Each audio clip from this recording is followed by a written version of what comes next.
الحمد لله الذي خلق لنا من عجائب خلقه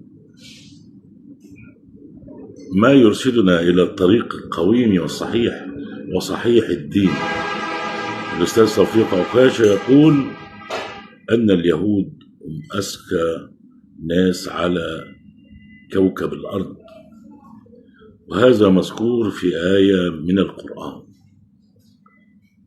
والله يا أستاذ توفيق احنا عايزين تشاور لنا بس، يعني أشر بإصبعك الصغير، الخنصر أو البنصر أو أي إصبع يعجبك، أشر إليه أو أشر إلى الآية كي نتعلم وننهل من علمك الغزير.